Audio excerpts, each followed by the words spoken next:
I'm very fortunate to get the opportunity to comment on mice before they're even made. Razer contacted me about this one and I gave some thoughts on the shape, comfort curves in the buttons, and side button position and size. I wasn't paid for that, and this is not a sponsored video, but I am really excited about Razer entering the lightweight competitive mouse market. This is made with esports in mind, and they've done an amazing job. So here it is, the new Razer Viper. It's a medium-sized ambidextrous mouse with a low profile, so it should work best with claw and fingertip grip. It weighs about 70 grams with an extremely smooth and flexible cable, and it has a top sensor to go along with it, also with very low latency. Great for first-person shooters and MOBAs that require high accuracy, and it also has optical switches.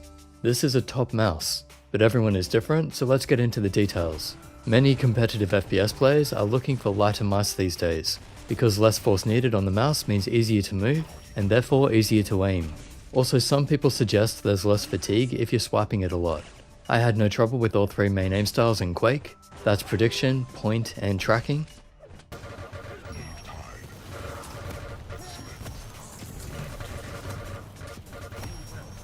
I've been using these kinds of mice as my main for a long time now. The shape is just really good. And you might think, well, maybe that mouse just suits him. But no, this is actually a little too big for me. I play best with smaller mice.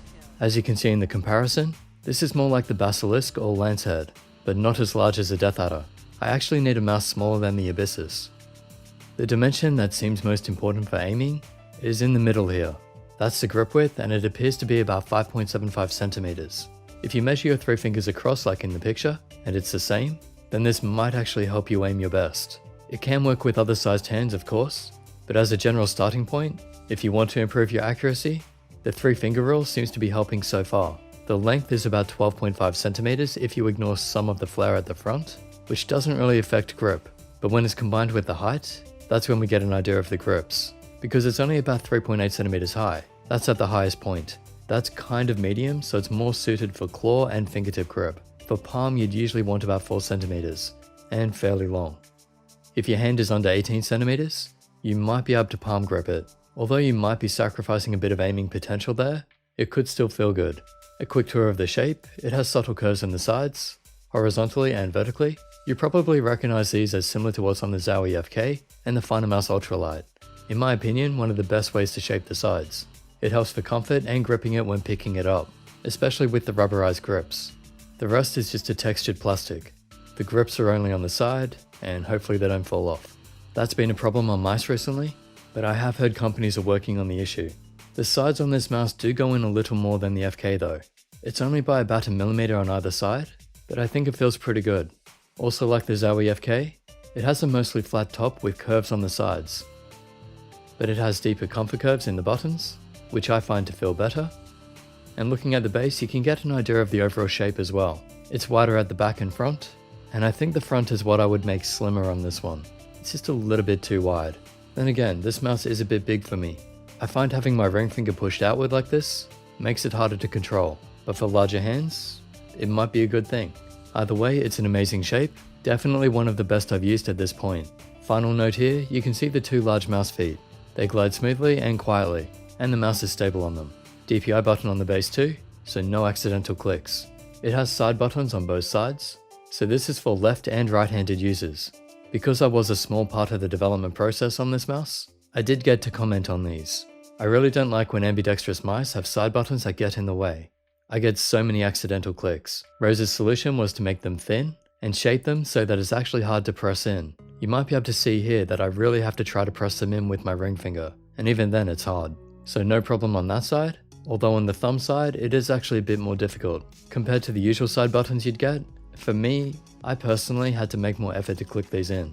It's not impossible, they're still usable, but it's just one of those trade-offs.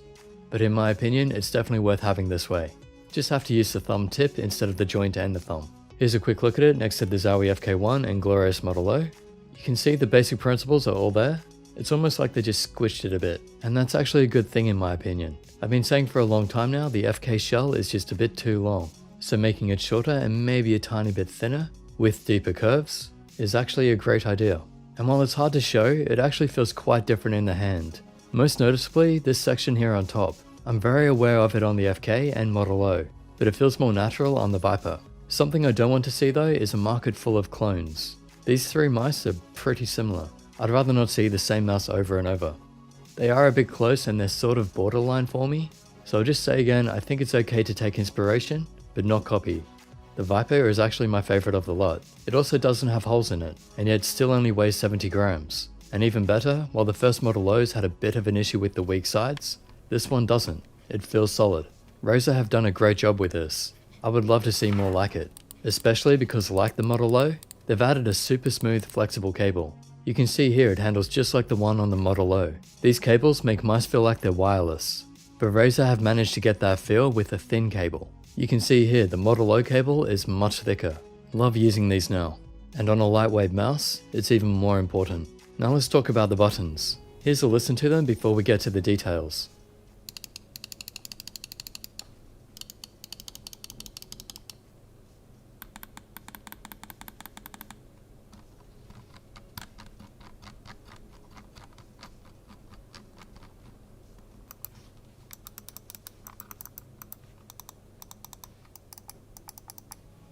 Left and right are fairly loud, which I assume is from the new optical actuation, as in the new design, which I'll get to in a moment. They feel a bit hollow, but not bad.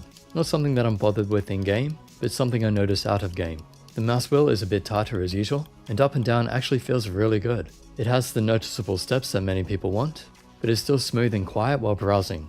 They even have the hollow design to keep the weight down. Definitely one of my favorite wheels by the feel and sound of it.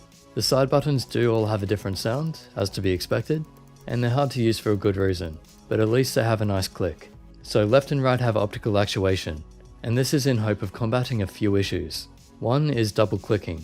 If you've had the double clicking issue before, this will be really good news for you.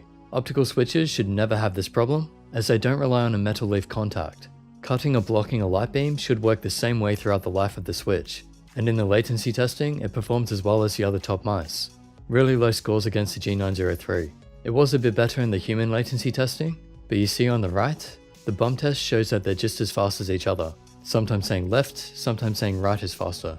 I also checked for ghosting, no problems. As for quality, despite the low weight, it seems really well constructed. I can't test for long-term durability, I've only had it for a few weeks, but it seems fine except for a very slight rattle on the wheel.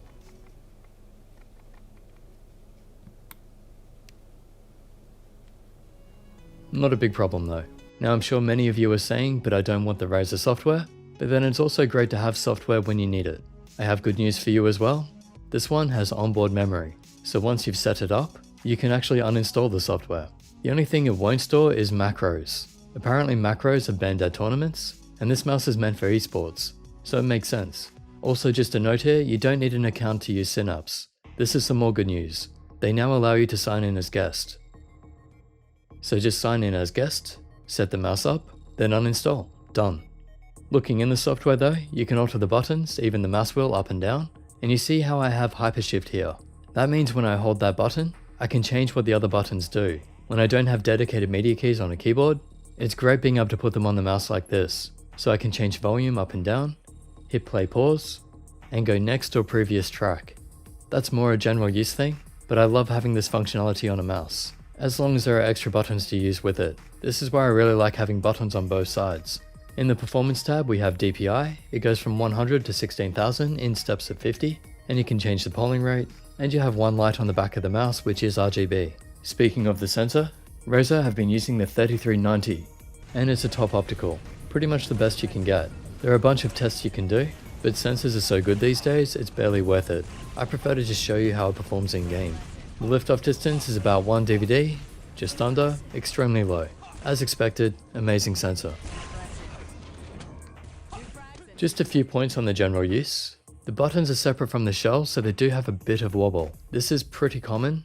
As long as you don't get buttons that are wobbling too much and affecting you while you play, this is okay and I wouldn't say return it.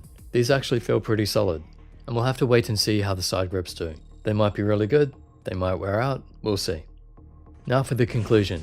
I love where we're at with mice right now. When I first started the channel, we had this idea of what we wanted, but this is even better than that. The last 4 years have seen us go from pretty good mice to absolutely amazing mice. It's easy to think I'm just being overly positive, a sellout or whatever, but the truth is these mice are really just that good. The shape is amazing for fingertip and claw grip, great comfort, really well designed, Really good textures and materials by feel, almost flawless sensor, amazing buttons and wheel along with optical switches, so it fixed for potential double clicking, extremely smooth and soft flexible cable, very low weight. I mean, find me a flaw on this mouse. It's an outstanding mark of just how far we've come in competitive gaming products. Okay, no mouse is perfect, there are things that can be improved still, and it has that slight rattle on the wheel, but you know what I mean. We're in a very good place with mice right now. I trust I've backed up everything I've said, and this is what I've been asking for years.